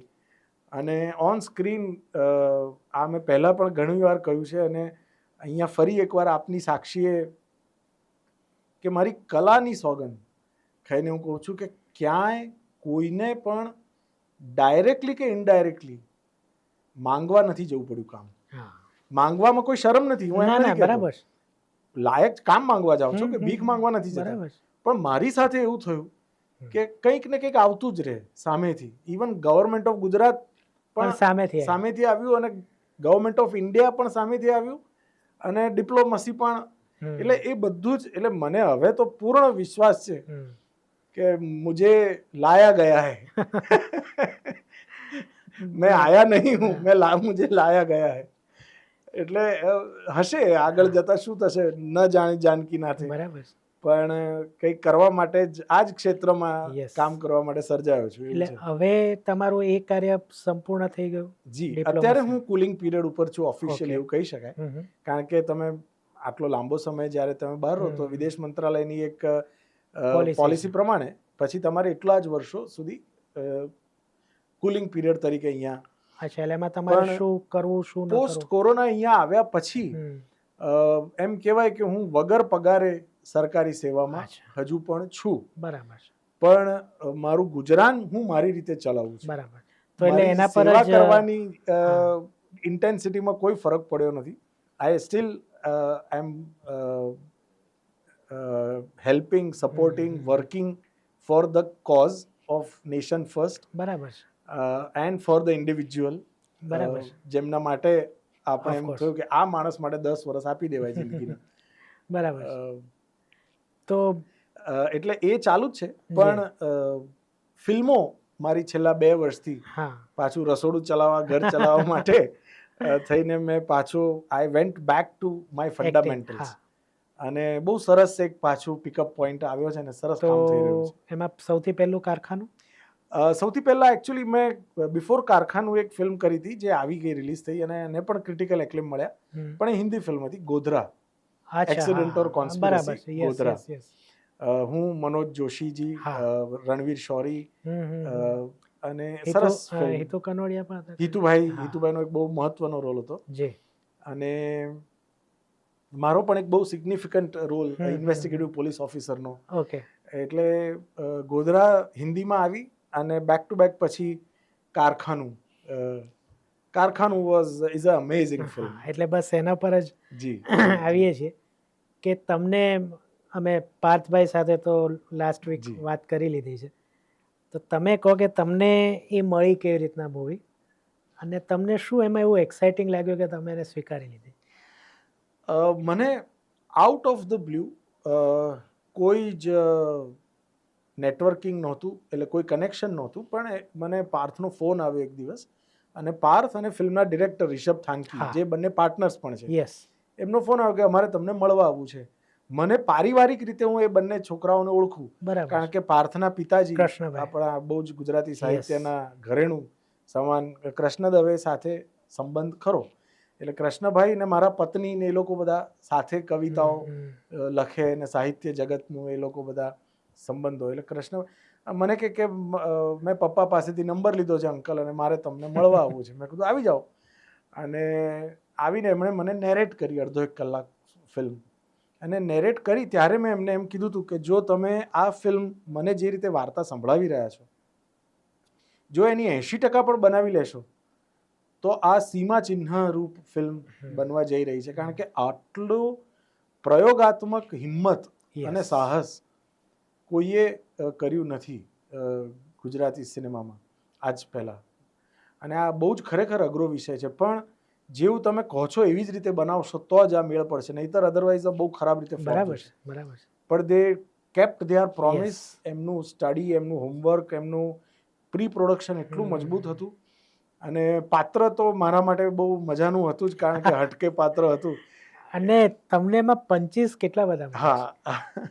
એટલે એમની મારા ઉપર કારણ કે first time director, producer, writers હતા, એટલે અપેક્ષાઓ બહુ જ હતી, ખાસ કરીને મારી અને અર્ચનભાઈ પાસેથી. સો સર કરો હા. આવી રીતે. એટલે અમે પણ ઘણીવાર એ આવી જતા, ચેલેન્જિંગ મોડમાં હા, આવી જતા હા. કે they are expecting too much from Yes, us, yes. So we have to deliver. બરાબર છે. અને હોપફુલી એનું સરસ એડિટિંગ ને Yes, બધું, yes, yes. સંકલન ને બધું થયા પછી સરસ ફિલ્મ બની છે. બહુ જ સરસ. અને આ વર્ષે ઇફીમાં Yes. 55માં international film Yes. Festival of ઇન્ડિયામાં મેઇન સ્ટ્રીમ સેક્શનમાં, એમાંય ખાસ કરીને 12th ફેલ, કલ્કી, મંજુમલ બોયઝ જેવી ફિલ્મોની લગોલગ જે Yes. 5 ફિલ્મો છે એમાંથી એક કારખાનું આપણા છે. બધા માટે ગુજરાતી proud. સિનેમા માટે Yes. એક ખૂબ અગત્યનું પડાવ છે. પણ આ પ્રકારની ફિલ્મો જી. બોક્સ ઓફિસ ઉપર ન ચાલે તો એના પાર્ટ તરીકે તો દુઃખ થાય.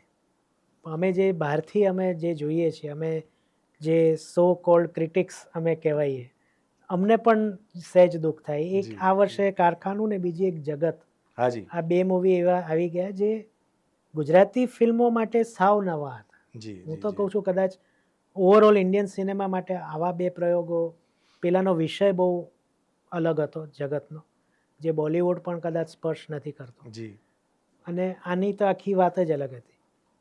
તો being a part of the team, તમને અપેક્ષા તો હોય કે ના આપણે નવું કંઈક કર્યું છે તો લોકો વધાવી લેશે, પણ એ થયું નહીં. હા, એટલે આમાં કેવું છે, I have always bin telling my friends અને અમારા ફેલો જે મિત્રો છે બધા ગુજરાતીમાં, અત્યારે જે નવી પેઢી આવી છે ખાસ કરીને, કે બે પ્રકારની ફિલ્મો હોય. એક હોય સફળ ફિલ્મ, સક્સેસફુલ ફિલ્મ, અને એક હોય સારી ફિલ્મ. અને આમાં આપણે કોઈને દોષ દેવાની જરૂર નથી સર. એટલે હું જે એને સારી સેજ ટ્વિસ્ટ આપું એને, કે સારી ફિલ્મ સફળ હોઈ શકે પણ સફળ ફિલ્મ સારી હોય એ જરૂરી નથી સર. એટલે આ એક ફોર્મ્યુલા અને નસીબ ખાસ કરીને તો, અને ઓડિયન્સ એટલું બધું અનપ્રિડિક્ટેબલ થઈ ગયું છે થેન્ક્સ ટુ મલ્ટીમીડિયા, ઇન્ટરનેટ ના OTT. જમાનામાં, ઓટીટીના કારણે. કારણ કે આ જ ગુજરાતી ઓડિયન્સ કોરિયન ડ્રામા પણ જુએ છે, પાકિસ્તાની ડ્રામા પણ જુએ છે, ઈરાની ફિલ્મો પણ જુએ છે, માર્વેલની સિરીઝ જુએ છે, માર્વેલ સિરીઝ જુએ છે, નેટફ્લિક્સ અને મૂબી અને એપલની હા. ઓરિજિનલ્સ પણ જુએ છે. So they have exposure to world entertainment yes sector. Yes yes. એવામાં તમારે સર્વાઈવ કરવાનું છે, તમારે સ્ટ્રગલ કરવાનું છે, અને તમારે સક્સેસ મેળવવાની છે. એટલે તમારું ટાર્ગેટ જો પેલા ગુજરાતી નાટકોમાંથી ઉછરેલું જે ગુજરાતી ફિલ્મોનું ઓડિયન્સ છે ફક્ત એટલા પૂરતું જ હોય કે ગુજરાતની ABSR, અમદાવાદ, બરોડા, સુરત, રાજકોટમાં રિલીઝ કરો, તમારું કમાઈ લો, બાકી સબસિડીમાંથી આવશે, ઓટીટી ડીલ કરો, સેટેલાઇટ રાઇટ્સ વેચ્યા, થોડાક મ્યુઝિકના મેળવ્યા, અને જે કરોડ રૂપિયો રોક્યો છે કરોડ રૂપિયો પાછો આવી જાય. બોક્સ ઓફિસની બહુ ચિંતા નહીં કરવાની. સાડાબારી રાખવી નહીં. એ માઇન્ડસેટ સાથે બનતી ફિલ્મોમાં મહદઅંશે ક્વોલિટી કોમ્પ્રોમાઇઝ થાય છે. થવાની પૂરી શક્યતાઓ છે અને સર. થાય છે. થાય છે સર. જે લોકો જનૂનથી ફિલ્મો બનાવે છે, કે જેમને સારી ફિલ્મ બનાવી છે અને એને ગુજરાતી સિનેમાને રેપ્રેઝેન્ટેટિવ તરીકે આંતરરાષ્ટ્રીય અને રાષ્ટ્રીય ક્ષેત્રે લઈ જઈ અને એક સમગ્ર ફિલ્મ ઇન્ડસ્ટ્રીને આગળ લઈ જવાની જેમનામાં એક ભૂખ છે, હા. એ લોકો આ પ્રકારની ફિલ્મો, તમે કમઠાણ જુઓ, યસ 21મું ટિફિન, યસ. તમે વિજયગીરીને તમે જ્યારે જુઓ ત્યારે તમને એમ લાગે કે આ લોકો કેવું સરસ કામ કરી રહ્યા છે અને કરે છે. અને કારખાનું તો ઓફકોર્સ હું પોતે એમાં છું, એટલા માટે તો મને ગર્વ થાય જ, પણ અધરવાઇઝ પણ આ ફિલ્મમાં હું ન હોત તો પણ જો આ ફિલ્મ આવી રીતે જ બની હોત તો મેં આટલા જ 4 મોઢે વખાણ કર્યા હોત, કારણ કે સાચી ફિલ્મ ટેકનિકલી અઘરી છે બનાવવી આવી. એટલે સક્સેસ એક જુદી વસ્તુ છે અને સારી ફિલ્મ બનાવવી એ જુદી એ એક જુદી વસ્તુ છે. આનો એક ફાયદો એ થયો છે કે હવે ઓપન માર્કેટમાં સારી ફિલ્મોને પણ પોતાનું રિકવરી ના એરિયા મળી રહે છે, વળી જાય. પણ એ થોડુંક લોંગ ટર્મ ઇન્વેસ્ટમેન્ટ થઈ જાય, થોડી Yes, ધીરજ રાખવી yes. પડે, થોડુંક પ્લાનિંગ સાથે તમારે કામ કરવું પડે. ફિલ્મ બનાવતી વખતે કોઈ વેસ્ટેડ ઇન્ટરેસ્ટ ના હોવો જોઈએ. સાચી વાત. માત્ર ફિલ્મ જ બનાવી છે અને એટલા જ માટે ફિલ્મ બનાવવાની છે, બીજા કોઈ મોજ શોખ કરવા માટે ફિલ્મ નથી બનાવવાની, કોઈ અધૂરી વાસનાઓ પૂરી કરવા ફિલ્મ નથી બનાવવાની. ફિલ્મને વ્યવસાય તરીકે લો, રોજીરોટી તરીકે લો, અને પ્રી પ્રોડક્શન હોમવર્ક, યસ. જેટલું વધારે હોમવર્ક કરશો, મારી માં હંમેશા કહે, અને એક હવે આમ જાણીતો કોટ બની ગયું છે ગુજરાતી થિયેટર જગતમાં ને બધે, કે રિહર્સલ એવી રીતે કરો કે જાણે તમે ટેક કરો છો, ટેક આપતા હો એટલી સિન્સિયરિટી અને ઇન્ટેન્સિટી સાથે રિહર્સલ કરો, તો ટેક આપતી વખતે જાણે તમે રિહર્સલ કરતા હો ને એટલું કેઝ્યુઅલી પરફોર્મ કરી શકશો. એટલે જેટલું પ્રી પ્રોડક્શન, બહુ જાણીતા દુનિયાભરના ફિલ્મ મેકરો કહી ગયા છે કે ફિલ્મ 2 ટેબલ ઉપર બનતી હોય છે સર, એક તો રાઇટિંગ ટેબલ ઉપર અને એક એડિટિંગ ટેબલ ઉપર. વચ્ચેની આખી ઘટના તો ફોર્મેલિટી છે. સિદ્ધાર્થભાઈને મારે લેવાના છે, ડીઓપી સરને લેવાના છે, એક્ટરને લેવાના છે, તમે પોતપોતાની કળાઓ, પછી ખાલી હ્યુમન રિસોર્સ મેનેજમેન્ટ છે વચ્ચેની જે ઘટના. પણ લખતી વખતે, સ્ક્રીન પ્લે લખતી વખતે ખાસ કરીને, અને પછી એડિટિંગ કરતી વખતે, બાકી ફિલ્મ બનાવતી વખતે અને પછી એનું પોસ્ટ પ્રોડક્શન, ડિસ્ટ્રીબ્યુશન, એ પ્રોપર ગ્રામર, કોમર્સ, ક્રાફ્ટ છે. એમાં બહુ ક્રિએટિવિટી નથી, એમાં હ્યુમન રિસોર્સની જરૂર છે. પણ આપણે ઊંધું કરી નાખતા હોઈએ છીએ ઘણીવાર, એમાં પછી સમગ્ર ઇન્ડસ્ટ્રીને નુકસાન થાય. હવે તમે જ્યારે પરત આવી જ ગયા છો, જી જી જી, તો હવે મકરંદભાઈ અમને ફ્યુચરમાં કઈ કઈ ફિલ્મોમાં જોવા મળશે? બહુ જ એક્સાઇટિંગ ફેઝમાં ચાલી રહ્યો છે અત્યારે. લગભગ 7 જેટલી ફિલ્મો વેરી ગુડ. સાથે હું અત્યારે સંકળાયેલો છું, જેના શૂટિંગ થઈ ગયા છે. અચ્છા. બધામાં અલગ અલગ કિરદાર છે, નાના મોટા રોલ છે, બધી પણ જ બધા ગુજરાતી છે? સિગ્નિફિકન્ટ છે. 2 હિન્દી છે, અચ્છા. 2 વેબ સિરીઝ છે, અચ્છા. 4 ગુજરાતી ફિલ્મો વાહ. છે, અને 3ના શૂટિંગ અત્યારે ઓલરેડી શરૂ થવામાં છે. એક તો તમે આજકાલમાં કરવા હું જઈ આજે જ જઈ રહ્યો છું, બસ અહીંથી પતાવીને સીધું હિંમતનગર ભાગીશ. Yes. પદ્મશ્રી મનોજ જોશી સાહેબ વાહ. સાથે એક સરસ ફિલ્મ છે. આપણા બહુ જાણીતા એક્ટર દીપક અંતાણી, હા, જે મહાત્મા આપણે ત્યાં ગાંધીના અહીંયા પાત્ર આવી તરીકે, ગયા છે મહેમાન સો તરીકે. દીપકભાઈ દિગ્દર્શક તરીકે ફરી વાહ. એકવાર લાંબા સમય પછી આવી રહ્યા છે, ત્યારે એમની સાથે એક ફિલ્મમાં મહત્વની ભૂમિકામાં છું. સુપ્રિયા પાઠકજી સાથે હમણાં એક સરસ ફિલ્મ કરી, એક મલ્ટી સ્ટારર, જેમાં લગભગ એમ કહેવાય કે ગુજરાતી સિનેમાના બધા જ ટોપ એ લિસ્ટર એક્ટર્સ છે, એવી એક ફિલ્મ ટૂંક સમયમાં રિલીઝ થશે, કદાચ આ વર્ષ પૂરું થાય તે પહેલાં જ. એક સપના વ્યાસ કરીને એક સરસ દીકરી છે આપણા ફિલ્ડના, એ આપણે ત્યાં એ પણ આવી ગયા છે. જી. So she has produced and also acted in a film. એમની ફર્સ્ટ ફિલ્મ છે આ ડેબ્યુ, એમાં એમની સાથે એક પર્વતમાં. એટલે અલગ અલગ અલગ બહુ મજાની બધી એક આખી તૈયાર છે. મલ્હાર ઠાકર સાથે 2 પ્રોજેક્ટ્સ હમણાં જ પૂરા થયા, સંદીપભાઈ પટેલની ફિલ્મ, આવનારી ફિલ્મમાં વેબ સિરીઝ છે. એટલે બધું આઈ એમ એન્જોયિંગ. એક બહુ સરસ ફિલ્મ છે જે આવી રહી છે, જે 12th ફેલ, જેમ યુપીએસસીની સ્ટ્રગલની ઘટના છે, એ જ રીતે એક બીજી બહુ મોટી કોમ્પિટિટિવ એક્ઝામ હોય છે આપણા દેશની. એના ઉપર હું વધારે વિગતો નહીં કહી શકું, પણ જાન્યુઆરી, ફેબ્રુઆરી, આવનારા 6-8 મહિનામાં મને ઘણો બધો મારા પ્રેક્ષકો જોશે અલગ અલગ કિરદારોમાં. હવે છેલ્લે એક બહુ મહત્વના અને ગંભીર સવાલથી આપણે પૂરું કરીએ. તમે બાળ કલાકાર રહી ચૂક્યા છો, તમને અનુભવ છે, અને પોતાનું સંતાન ફિલ્મી પડદે ચમકે તો એ દરેક માતા પિતાને ગમે, ઈચ્છા તો પછી પણ ગમે. તો અત્યારે આજની પેઢીમાં જે બાળ કલાકાર, જેને ઘરમાં એવું લાગતું હોય, જો મારો દીકરો તો કે મારી દીકરી આટલી સરસ એક્ટિંગ કરે છે તો એ માતા પિતાને જી. અને બાળક જો 7-8 વર્ષનું હોય ને સમજી શકતું હોય તો પહેલાં માતા પિતાને તમે શું કહેશો અને બાળકને શું કહેશો કે કહેવાય ને કે બહોત કઠિન હૈ ડગર પન ગટકી, એટલે એ તો છે જ, પણ પ્લસ માઇનસ તમે જી. શું જોઈને એમણે આગળ વધવું જોઈએ?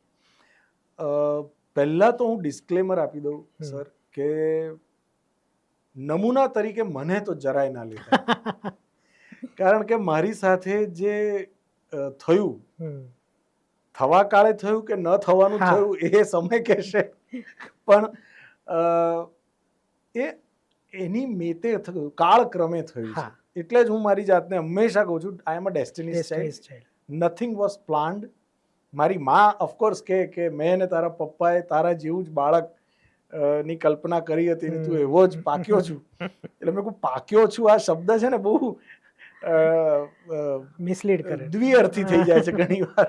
એટલે તમે ફોડ પાડીને કહો કે મેં તમને ખુશ કર્યા છે કે હેરાન કર્યા છે.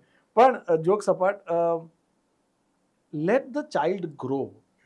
મને એવું થાય કે ઓર્ગેનિક ફાર્મિંગ અને પેસ્ટિસાઇડ્સ સાથેનું ફાર્મિંગ એ બંનેમાં જેટલો ફરક છે. મારા કેસીસમાં ગ્રીન હાઉસમાં કૃત્રિમ રીતે ઉગાડાયેલું એક હું બાળ કલાકાર તરીકે, કારણ કે it's a very difficult and a different mindset. તમારી આખી મનોવૈજ્ઞાનિક પ્રક્રિયા સાયકલ ઊંધી ચત્તી થઈ જતી હોય છે. જે મિનિટે તમે તમારી સમય અને ઉંમર કરતાં આગળની જનરેશનના કામમાં એક્સપોઝ થઈ જતા હો છો, જેમ પેલું તમને રેડિયેશન એક્સપોઝર મળી જાય ને તમે હલ્ક બની જાઓ માર્વેલ કોમિક્સમાં, સાદામાંથી સુપર પાવર્સ આવી જાય, એવા મગજમાં સુપર પાવર્સ તમારામાં હોય, you understand things but you cannot relate to it because you are biologically not that old. Exactly. So નાનપણથી મારા જે મિત્રો છે એ મારી મમ્મી પપ્પાના મિત્રો મારા મિત્રો છે, પણ હું એ ઉંમરનો નથી. મને એમની સાથે સર્કલમાં રાત્રે 2 વાગ્યા સુધી બેસીને વાતો કરવાનો મોકો મળતો. એના પરિણામ સ્વરૂપ એવું થાય કે મારા પોતાના મારી હમ ઉમ્ર કોઈ મિત્રો જ નથી. I don't have any memories of school friends કે સ્કૂલ પિકનિક કે. એટલે જો તમને એવું લાગતું હોય કે અથવા હોય પણ તમારા બાળકમાં નેચરલ ફર્સ્ટ જનરેશન એક્ટર તરીકે કે એનામાં કંઈક કળાત્મક ગુણો છે, તો એને એની રીતે પહેલાં ડેવલપ થવા દો. સાથે સાથે ફોર્ચ્યુનેટલી ઓર અનફોર્ચ્યુનેટલી હજી આપણે આપણો દેશ ખાસ કરીને જૂની યુરોપિયન બકવાસ શિક્ષણ પદ્ધતિમાં જીવતા હોવાના કારણે ગ્રેજ્યુએશન, પોસ્ટ ગ્રેજ્યુએશન આ બધું હજી આપણે સ્કિલ બેઝડ નથી કર્યું, કરિયરને એટલી અપનાવી નથી. એટલે ગ્રેજ્યુએશન કે પોસ્ટ ગ્રેજ્યુએશન તો મિનિમમ ક્રાઇટેરિયા. હું પણ પોતે પોસ્ટ ગ્રેજ્યુએટ થયેલો છું. ધકેલ પંચે 500 થયો પણ હું થયો અંગ્રેજી સાહિત્ય એ મહત્વનું છે. ડબલ પોસ્ટ ગ્રેજ્યુએટ થયો, પછી ભરતનાટ્યમમાં પણ. એટલે મેં મારું ભણતર મારી માના ધક્કા ખાઈને પૂરું કર્યું. અને સો એક બેઝિક સિક્યોરિટી હજી પણ આપણે ત્યાં એ જરૂરી છે. અને જો તમે ખરેખર પછી 15-17 વર્ષે તમને જ્યારે ખ્યાલ આવે કે મારે આ જ એપ્ટિટ્યૂડના આધારે કે તમારા સંતાનને એ જ કરવું છે, તો હવે બહુ જ સુંદર પ્રોફેશનલ કોર્સિસ એ કળાના જરૂરી છે.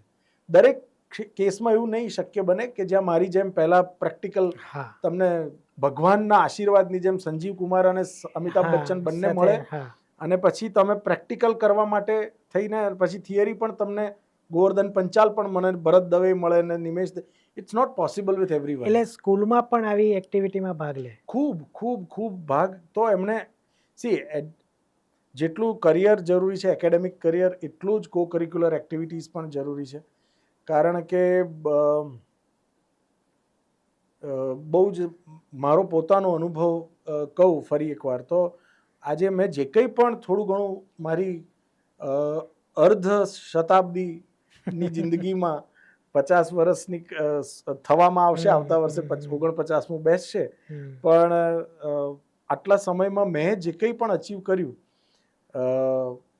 એમાં મારી એપ્ટિટ્યૂડ, મારી આસપાસની મારી જે લગન છે તે, અને જે કરો તે શિદ્દતથી કરો એ શીખવા મને મારી માએ શીખવાડ્યું કે જે કંઈ પણ કર, તમે ભલે સ્પોટ બોય હો પણ ગુજરાતના તમે શ્રેષ્ઠ સ્પોટ બોય બનો.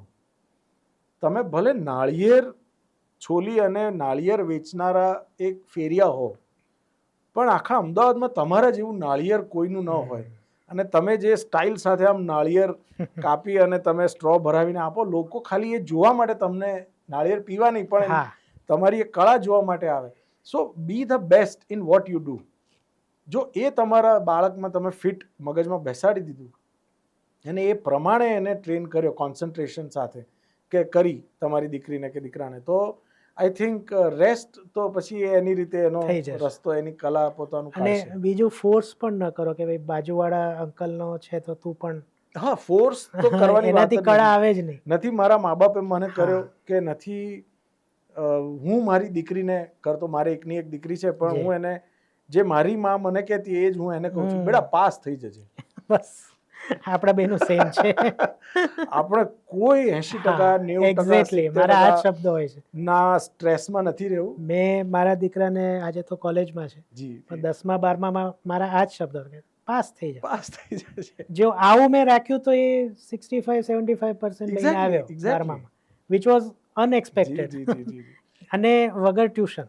એટલે ભાર વગરનું ભણતર આપણા વડીલો પછી એ ગીજુભાઈ બધેકા હોય કે અનેક કહી ગયા છે પણ આઈ ડોન્ટ નો આવશે ધીરે ધીરે નવી ન્યૂ એડ્યુકેશન પોલિસી ને જે રીતે એક તંત્ર બદલાઈ રહ્યું છે, એક પાછું માઇન્ડસેટ બદલાઈ રહ્યું છે.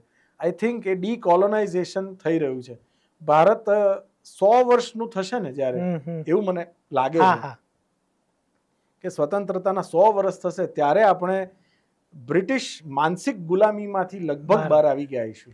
અત્યારે ઓલમોસ્ટ શરૂઆત તો થઈ ગઈ છે. ઇટ્સ નોટ અબાઉટ પહોંચવા માટે ક્યાંક શરૂ કરવું પડે. પેલું આ હિન્દુ રાષ્ટ્ર કે ન્યુઓ નેશનલિઝમ કેવું નથી.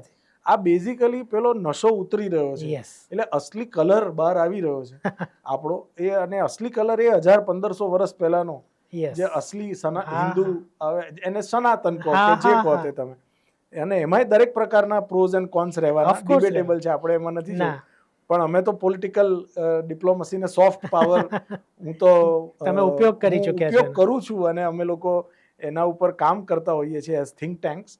પણ એક જુદો વિષય છે, એના ઉપર ક્યારેક ફરી કલાક બેસી શકાય કે how soft power and Indian culture is reshaping the nation. આખું એક સાંસ્કૃતિક ક્રાંતિ આવી રહી છે ફરી એકવાર, જે બહુ જરૂરી છે. અને બસ પ્રભુને પ્રાર્થના કરીએ કે એ દિવસ. આપણું દેશ 7.5 વર્ષનું છે સાહેબ, કારણ કે માણસનું 1 વર્ષ અને દેશના 10 વર્ષ બાયોલોજીકલી જોઈએ તો એક કાળક્રમ. તો ટીનેજમાં પણ નથી આવ્યા. 1947માં જે બેડીઓ છૂટી જેલમાંથી બહાર આવ્યા ત્યાર પછી હજી તો ટાઈ છૂટશે, ધોતિયા આવશે, પાછા અંગવસ્ત્રો આવશે અને એની બ્યુટી જુદી છે ઓફકોર્સ. અને છોકરાઓ છોકરીઓ જે ટ્રેડિશનલ હમણાં દિવાળી ગઈ એમની આખી આભા જ અલગ થઈ જાય. હા એબ્સોલ્યુટલી સર. આપણે વિસરાઈ ગયું હતું. આપણે 31 ડિસેમ્બર. તમે હમણાં સપનાબેનનું નામ લીધું તો સપના આવ્યા હતા તો એમણે એમ જ કીધું કે આપણે આપણો મોહનથાળ છોડીને પેલી કેક ખાવાની ચાલુ કરી. તકલીફ ત્યાં પડી જાય શરીરને.